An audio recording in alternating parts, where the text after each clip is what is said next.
জনপ্রিয় YouTube channel feel ফ্যাক্টরিতে মুক্তি পাওয়া গরিবের বউ কোটিপতি নাটকটি কোটি কোটি ভিউ এবং দর্শকদের ভালোবাসায় সিক্ত হয়েছে।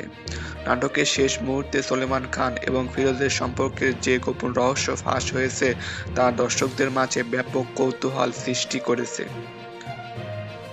৩ নাম্বার পর্বে সম্ভাব্য কিছু চমকপ্রদ তথ্য পাওয়া গিয়েছে। ২ পর্বের শেষে জানা গেছে যে ব্যবসায়ী সলমান খান আসলে ফিরোজেরই বাবা।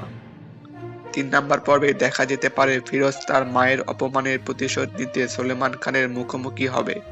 তবে সে কি নিজেকে সন্তান হিসেবে পরিচয় দেবে নাকি একজন সফল প্রতিদ্বন্দ্বী হিসেবে সলমান খানকে পথে বসাবে সেটাই দেখার বিষয়। ফিরোজের স্ত্রী আসলে একজন কোটিপতির মেয়ে, যা ফিরোজের কাছে এখনো গোপন।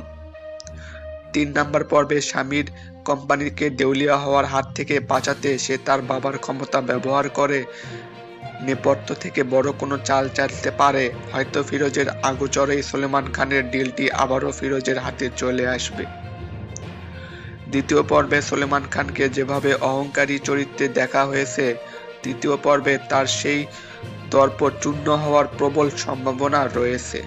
ফিরোজ এবং তার স্ত্রী মিলে সলমান খানকে ব্যবসায়িকভাবে এমন এক চ্যালেঞ্জের মুখে ফেলবেন যেখানে ব্র্যান্ড আর অভিজাত্যর চেয়ে মানুষের সততা বড় হয়ে দাঁড়াবে। ফিরোজের মা দীর্ঘ ২৫ বছর যে কষ্ট সহ্য করেছে, ৩ নাম্বার পর্বে তা একটা ইতিবাচক সমাপ্তি আসতে পারে। সলমান খান কি তার ভুল বুঝতে পেরে ক্ষমা চাইবেন নাকি নতুন কোনো ষড়যন্ত্রে লিপ্ত হবেন, তা নিয়েই ৩ নাম্বার পর্বের মূল কাহিনী। পরিচালক এবং প্রযোজনা প্রতিষ্ঠান থেকে এখনো ৩ নাম্বার পর্ব আনুষ্ঠানিকভাবে মুক্তির তারিখ জানানো হয়নি। তবে ধারণা করা যাচ্ছে দর্শকদের এই বিপুল চাহিদার কথা মাথায় রেখে খুব দ্রুতই ৩য় পর্ব শুটিং শুরু হবে। সবাই অপেক্ষায় করুন এবং পরবর্তী পর্ব দেখার জন্য।